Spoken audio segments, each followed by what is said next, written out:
तो उद्दालक ऋषि और चंद्रकला समझ गए, तुरंत मना कर दिया, मैं तेरे हाथ का जल नहीं पीऊंगा। कि हमने यही पर कीना है और जा तेरा जल नहीं पीना है,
तारे भी तुम्हारे सामने से दूर हो।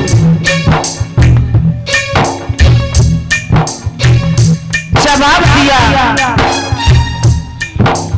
जीने को अब क्या बचा है, के लिए हम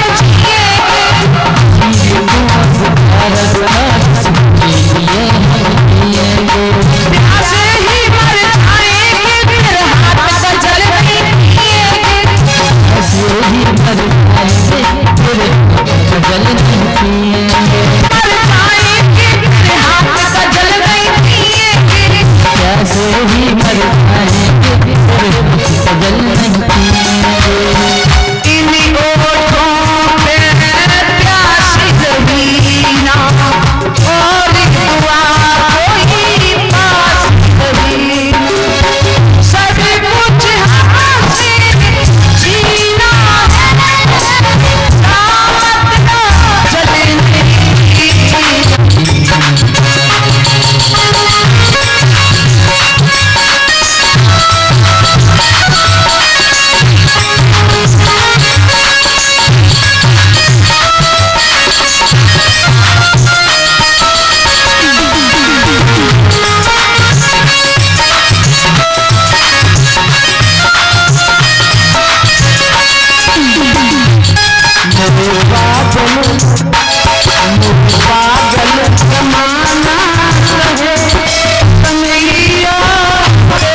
आइए महाराज, आचार्य श्री सुखदेव जी वर्णन करते हैं राजा परीक्षित। बोलिए संत भगवान की जय हो। हरिहर हरिद्वार में आनंद घाट पर बैठे हुए व्यास के पुत्र सुखदेव भगवान महाराज परीक्षित को सुंदर सुंदर स्वागत करा रहे हैं। परीक्षित महाराज रसपान कर रहे हैं। महाराज इधर सप्तऋषि महात्मा वैकुंठ धाम में भगवान के दर्शन करने के लिए पहुंचे। वहां दो पहरेदार खड़े थे, जय और विजय। महाराज उन महात्माओं को जय और विजय ने रोक दिया, कहा तुम अंदर नहीं जा सकते हो, पहले हमें अपने प्रभु की आज्ञा लेने दीजिए। उसी वक्त उन संत ऋषियों ने दोनों पहरेदारों को श्राप दे दिया, कहा कि तुमने हमें भगवान के दर्शन करने से रोक दिया है, मैं तुम्हें श्राप देता हूं कि तुम जाओ, बड़े शक्तिशाली राक्षस होंगे और इतने बड़े शक्तिशाली राक्षस होंगे जो तुम्हारा उद्धार करने के लिए स्वयं परमपिता परमात्मा को आना पड़ेगा। महाराज उसी समय दोनों पहरेदार पैरों में गिर गए। प्रभु माफ कीजिएगा, अपना श्राप लौट कर वापस ले लीजिए। संत ऋषियों ने कहा श्राप दिया हुआ लौट कर वापस नहीं होता है, इसमें कुछ बदलाव हो सकता है। राक्षस जरूर होंगे और ऐसे वैसे राक्षस नहीं होंगे, शक्तिशाली राक्षस होंगे। इतना कह करके संत भगवान तो अंतर ध्यान हो गए। महाराज इधर जैसे ही उन जय और विजय को श्राप लगा, इधर कश्यप ऋषि अपनी पत्नी दिति और अदिति के साथ में संभोग क्रिया में थे। उन दोनों पहरेदारों ने दिति के गर्भ में प्रवेश कर लिया। दिति के गर्भ में दोनों पहरेदार निवास कर गए। महाराज धीरे धीरे समय व्यतीत हुआ तो कश्यप की पत्नी के गर्भ से, दिति के गर्भ से राक्षसों का जन्म और अदिति के गर्भ से देवताओं का जन्म। धीरे धीरे वो दोनों बच्चे महाराज बड़े होते हैं। एक का नाम हैड़ाक्ष पड़ा और दूसरे का नाम हैड़ा कश्यप पड़ा। एक दिन महाराज हुआ क्या, ये हैड़ा कश्यप का भाई हैड़ाक्ष पृथ्वी मैया को पाताल लोक में ले गया, समुद्र के अंदर। तो इधर सृष्टि की रचना खत्म हो चुकी थी। उसी वक्त भगवान ने देखा ब्रह्मा जी कमल के पुष्प पर विराजमान थे, मनहीन थे। ब्रह्मा जी मनहीन बैठे थे। ब्रह्मा जी को एक छींक आई महाराज, छींक से एक सूकर मच्छर के बराबर नाक से निकलकर खड़ा हो गया। महाराज देखते ही देखते घुरघुराने लगा। ब्रह्मा जी डर गए। सूकर भैया महाराज जिसे सोरों कहते हैं, जिसे सूकर कहा गया है, वो सूकर कौन थे? सूकर भगवान यानी कि 12 भगवान, 12 रूप धारण करके भगवान विष्णु सूकर के सामने खड़े हो कई वक्त। तो आज भी दिन आपने देखा है सोरों के नाम से वो क्षेत्र आज भी प्रसिद्ध है। इधर भगवान ने आदेश दिया, कहा कि जाओ सृष्टि की रचना खत्म हो गई है, तुम पृथ्वी को लेकर आओ। तो 12 भगवान चले हैं। वहां देखा है हिरण्याक्ष पृथ्वी को लेते हुए पड़ा था, दबाए हुए। आज भगवान ने हिरण्याक्ष से युद्ध किया, भगवान ने हिरण्याक्ष को मार डाला और पृथ्वी को अपने विशाल दांतों पर उठा लिया महाराज, जैसे हाथी कमल के पुष्प को उठा लेता। लेकर के आए, जल के ऊपर आधात कराया है। उसी दिन से हम और आप आनंद मंगल से इस पृथ्वी पर यज्ञयाद कथा भागवत मंगल में जीवन बिताने लगे महाराज। लेकिन एक बात और आपने देखी होगी महाराज, हर मंदिर में हर एक देवी देवताओं की पूजा होती है महाराज, लेकिन ब्रह्मा जी की कहीं किसी जगह आपने मंदिर में मूर्ति नहीं देखी होगी। हाँ है पुष्कर में। पुष्कर में एक ही जगह मंदिर है ब्रह्मा जी का। क्यों नहीं? इसलिए नहीं होती है, इसलिए इन्हें स्थान नहीं दिया गया है महाराज कि ब्रह्मा जी के 10 पुत्र थे।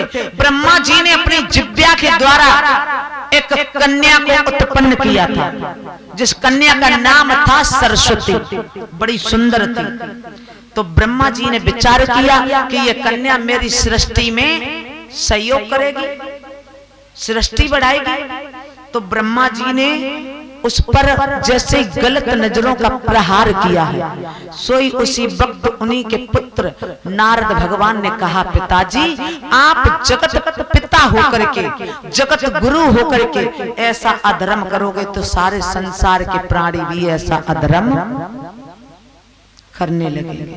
मैं तुम्हें श्राप देता हूं, आज से तुम्हारी किसी मंदिर में कोई मूर्ति नहीं होगी, किसी जगह पर तुम्हारी पूजा। तो महाराज इसलिए कहीं किसी मंदिर में आपको मूर्ति नहीं देखने को मिलती। पुष्कर में एक जगह है, वहां हमारे सभी मंडन भाई उनकी पूजा करते हैं। और तुम्हारे देश के भी कुछ लोग जाते हैं जहां ब्रह्मा जी के दर्शन होते हैं। इधर महाराज आज वही 12 भगवान ने हिरण्याक्ष को मार डाला, पृथ्वी को लेकर आए, आघात कराया। इधर हिरण्याक्ष के भाई हिरण्यकश्यप को पता चला है कि मेरे भाई को भगवान विष्णु ने मार डाला, मैं बदला अवश्य लूंगा, मैं किसी भी तरह नहीं मानूंगा। और वो बदला क्या है महाराज कि ब्रह्मा जी की तपस्या। हिरण्याकश्यप ने विचार किया, हिरण्याकश्यप गया तपस्या के लिए। इधर गुरु बृहस्पति को पता चला है, कुछ शिष्यों ने बताया है, इंद्र ने जाकर के गुरु बृहस्पति को बताया है। तो बृहस्पति गुरु महाराज चले हैं, तोते का रूप धारण कर लिया। जहां हिरण्याकश्यप नारायण नारायण एक शब्द, क्योंकि भगवान से बैर था। हिरण्याकश्यप ने विचार किया भगवान से हम बदला जरूर लेंगे, ये तो मेरा सबसे बड़ा शत्रु है, इसने हमारे भाई को मार डाला, हम इसे छोड़ेंगे नहीं। तो महाराज तपस्या के लिए गए। अब जैसे ही देखा नारायण नारायण का शब्द सुना तो बोले ये तो मेरा आज का दिन निष्फल हो गया कि ये तोता कैसा अजीब है, ये नारायण नारायण बोल रहा है, कहीं पक्षी भी नारायण बोलते हैं। लौट कर आए, पत्नी कयादू ने देखा, हिरण्याकश्यप की पत्नी थी जिसका नाम था महाराज कयादू। कयादू ने देखा तो कयादू बिचारी देख करके नीचे को सर झुका गई। क्या हुआ प्रभु? अरे वो तोता नारायण नारायण का शब्द कह रहा था, लेकिन कहते हैं महाराज पत्नी भी एक घर में ऐसी आ जाती कि पति कैसा भी निठुर हो, लेकिन अगर घर की गृहिणी अच्छी है तो ऐसे समय ले पत्नी के साथ में ही पति का कल्याण हो जाता है।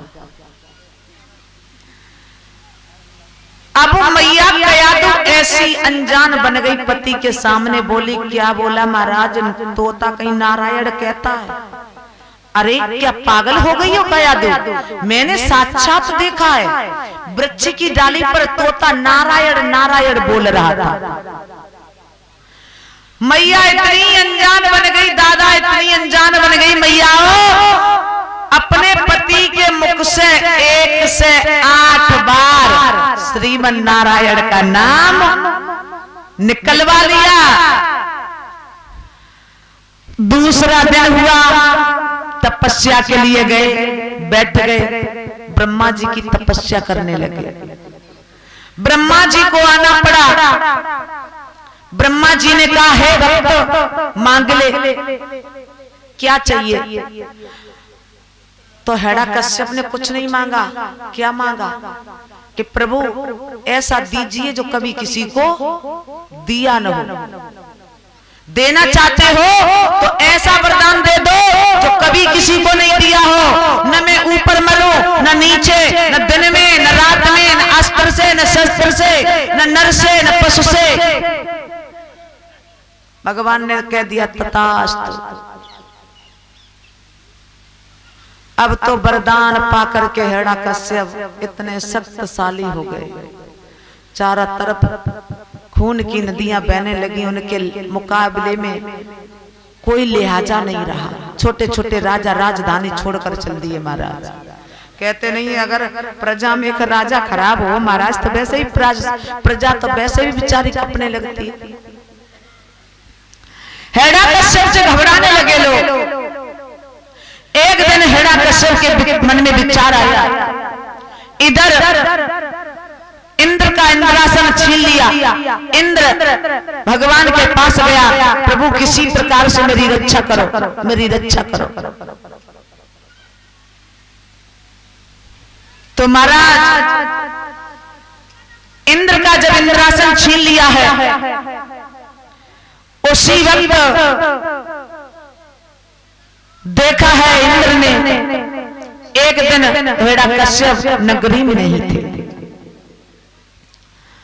हिरण्यकश्यप की पत्नी जो थी कयादू गर्भावस्था में थी महाराज। इंद्र ने विचार किया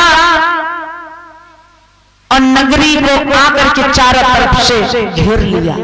जितनी भी स्त्रियां गर्भावस्था में थी सबको बंदी गृह में बंद कर लिया। अब देव ऋषि नारद ने देवलोक से देखा ये कैसा इंद्र है जो मतलब स्त्रियों को अपने अंडरग्राउंड में बंद किए हुए है। अब जब इंद्र ऐसा करेगा तो देवताओं में और राक्षसों में कोई फर्क नहीं होगा।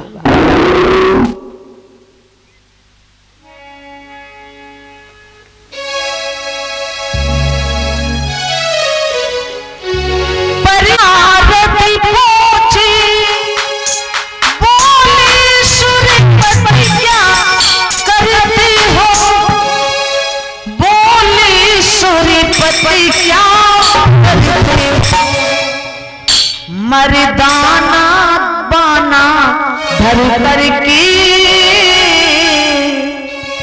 मर्दाना बाना धर कर की, क्यों अबलाओं से डरते।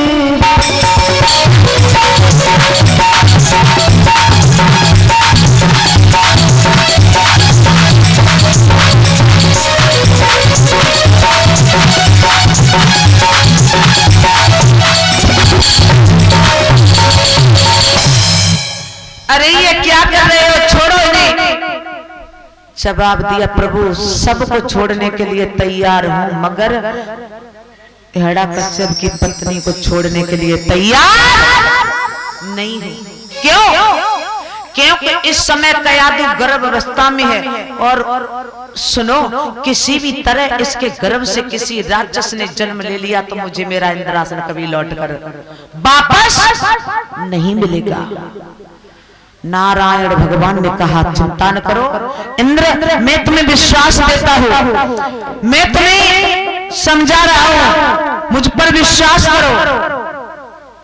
कयादू के गर्भ से राक्षस नहीं बल्कि कोई भगवान का परम भक्त जन्म लेगा।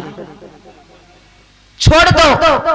महाराज उसी वक्त इंद्र ने कयादू को छोड़ दिया। नारायण भगवान बैंका जंगल में ले गए। समय पूर्ण हुआ, मैया को छोड़ने आए भगवान। छोड़ एक पुत्र ने जन्म लिया। जन्म लिया, हिरण्यकश्यप को पता चला। हिरण्यकश्यप ने उस पुत्र का नामकरण संस्कार करवाया तो ब्राह्मण ऋषियों ने उसका नाम रखा भक्त प्रहलाद। धीरे धीरे धीरे धीरे प्रहलाद बड़े होते हैं। बड़े होते ही जाता हुआ है महाराज वो बच्चा बड़ा हो गया। हिरण्यकश्यप ने पढ़ने के लिए शुक्राचार्य की पाठशाला में नाम लिखवा दिया, पढ़ने के लिए बैठा दिया। नित्य प्रतिदिन पढ़ने जाते हैं प्रहलाद। तो हिरण्यकश्यप ने शुक्राचार्य जी से एक बात कही थी, मेरा ये बच्चा पढ़ने आएगा लेकिन किसी भी तरह से ये मेरे शत्रु का नाम नहीं ले पाए, मेरे बैरी का नाम नहीं ले पाए। जवाब दिया, ठीक है। तो मैया बड़े भाव से सुनना। इधर प्रहलाद पढ़ने के लिए जाने लगे हैं। जिस मार्ग में प्रहलाद पढ़ने जाते हैं ना, तो रास्ते में एक बूढ़ी मां बैठी थी। अबा लगा था, बूढ़ी मां बैठी थी। प्रहलाद ने देखा ये बुढ़िया अब मैया गोविंद का नाम रट रही थी, नाम ले रही थी, ये गोविंद। इस सभा के अंदर मेरे बिल्ली के बच्चे दब गए हैं और तुझे आना पड़ेगा गोविंद। जो भक्त प्रहलाद ने महाराज देखा, प्रहलाद पहुंच गए। प्रहलाद ने कहा, ए बुढ़िया, अरे क्या कर रही हो? तुम राम का नाम ले रही हो और ये मेरे पिता का सबसे बड़ा शत्रु है। अगर मेरे पिता को किसी भी तरह पता चल गया तो तुम्हें मार डालेंगे, इसलिए आज से ये नाम मत लेना। मैया बोली, बेटा मैं अपने गोविंद का नाम नहीं छोड़ सकती हूँ, कुछ भी हो जाए मेरे कन्हैया को आना पड़ेगा। मैया उसी वक्त प्रहलाद ने कहा, बुढ़िया क्या तेरे राम में इतनी बड़ी शक्ति है जो अबा के अंदर से बिल्ली के बच्चे जीवित निकल सकते हैं? कुमारी बोली, बेटा मुझे पूर्ण विश्वास है मेरा गोविंद बचाने आएगा, मेरा मुरली वाला अवश्य मेरी रक्षा करेगा।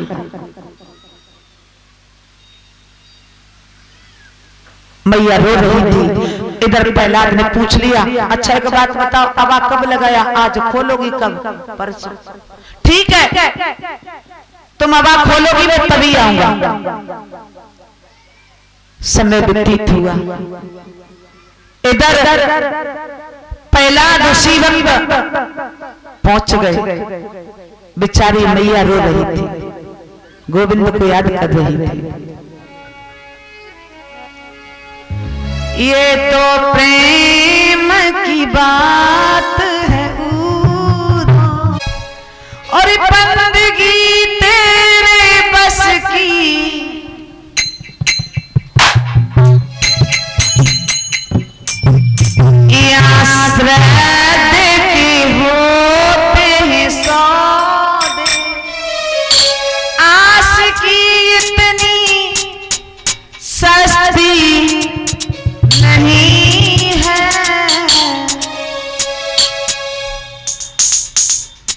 यहाँ गोविंद के दरबार में क्या है प्रेम की कीमत। ये तो प्रेम की बात है तो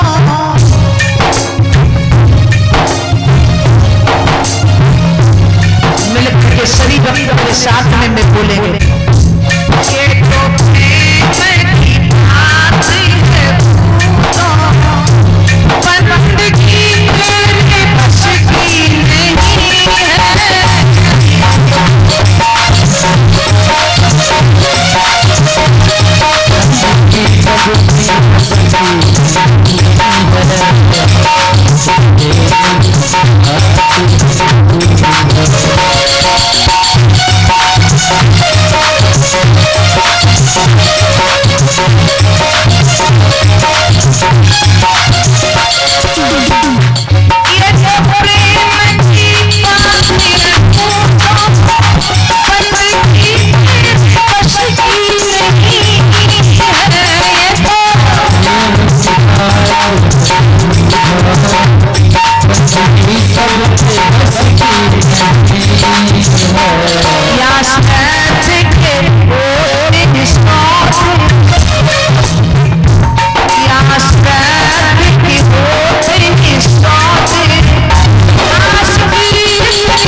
बच्चे हैं महाराज। उन 4 घरों में देखा है बच्चों की आवाज आने लगी। आज प्रहलाद को पास में बुलाया, मैया कुमारी ने कहा बेटा ये घड़ा तुम ही उठाओ अपने हाथों से। प्रहलाद ने घड़ा उठाई तो देखा है जैसे ही अब तो प्रहलाद को खुशी का ठिकाना नहीं। प्रहलाद बोले धन्य है, अरे मैया आज से मैं भी तेरे राम का दीवाना हो गया। अब तो प्रहलाद पाठशाला में पहुंचे, बच्चों की कॉपियों पर राम राम राम राम। शुक्राचार्य जी ने देखा तो क्रोध आया। शुक्राचार्य जी ने महाराज हाथ पकड़ा और बेटा का हाथ पकड़कर पिता के पास ले गए। हिरण्यकश्यप के पास पहुंचे और कहा ये तुम्हारा पुत्र है, इसने तुम्हारे शत्रु का नाम लेना प्रारंभ कर दिया। क्रोध आया हिरण्यकश्यप को, भैया धक्का दिया, हाथ झटका और हाथ पकड़ करके पत्नी के पास ले गए।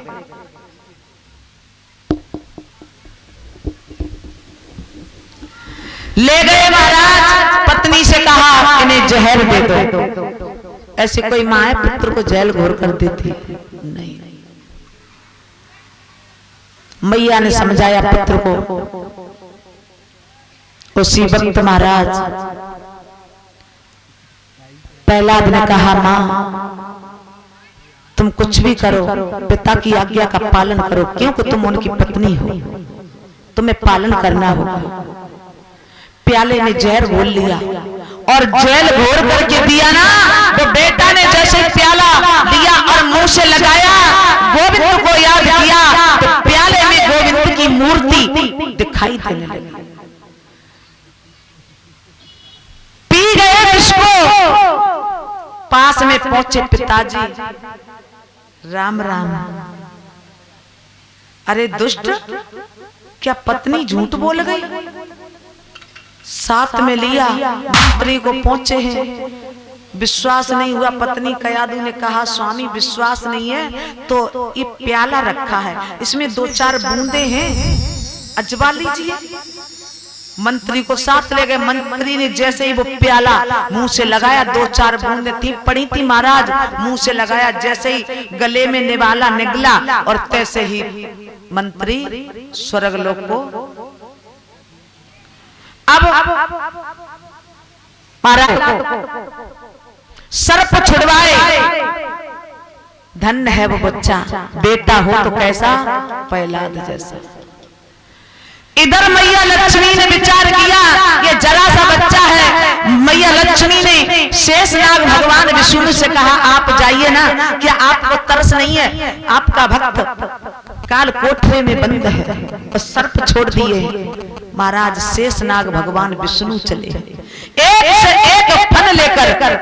अब तो सर्पों ने जैसे ही भगवान विष्णु को देखा है तो सर्प बिल्कुल लेबलिग में हो गए, आराम कर रहे हैं।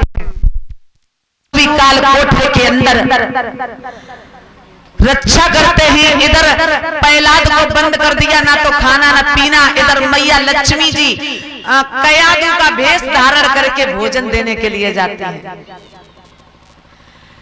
प्रहलाद ने देखा, प्रहलाद बोले मैया तुम यहाँ? अरे पिताजी को पता चल गया तो पिताजी तुम्हें छोड़ेंगे नहीं। लेकिन प्रहलाद को ये थोड़ी मालूम था कि ये मेरे साक्षात मैया लक्ष्मी और भगवान विष्णु साक्षात मेरी रक्षा कर रहे हैं। प्रहलाद को पता नहीं था, लेकिन प्रहलाद ने भोजन किया महाराज। 1 महीना बाद काल कोठरे से निकाला गया, भोजन नहीं किया। 3 दिन बाद प्रहलाद ने कहा प्रभु अब क्या हमें मार दोगे, भूखे मर जाऊंगा। तब लक्ष्मी जी ने आवाज सुनी है तो मैया लक्ष्मी क्षीर सागर से कयादू के भेष में प्रहलाद को भोजन देने के लिए आई। भोजन किया तो प्रहलाद बोले मैया तेरे हाथ का इतना सुंदर भोजन। मैया बोली बेटा मैं समझती थी, मुझे पता था कि तू भूखा होगा। अब तो लक्ष्मी जी प्रतिदिन भोजन कराने आए, लेकिन हिरण्यकश्यप को यही पता है कि ये तो मर गया होगा, जिंदा नहीं होगा। और लक्ष्मी जी और विष्णु भगवान बराबर उनकी रक्षा कर रही है। एक महीना बाद काल कोठरे से बाहर निकाला महाराज। प्रहलाद जैसे के वैसे ही हंसते मुस्कुराते पिताजी के पास पहुंचे। पिताजी राधे कृष्णा। अब तो सुना महाराज तो क्रोध की सीमा नहीं, ले गए समुद्र में डलवाया। वहां पर भी परमात्मा ने पालना को रूप धारण कर लिया है अपने भक्त के लिए। भगवान ने कहते नहीं कि जितनी चिंता भक्त को भगवान की होती है उससे ठीक दुगनी चिंता भगवान को भी अपने भक्त की हो। भक्त भगत नहीं हो महाराज। वहां पर भी रक्षा की है महाराज। पारों से पिटवाया है, जरा भी भय नहीं था। वही प्रभु की रटन, वही लगन।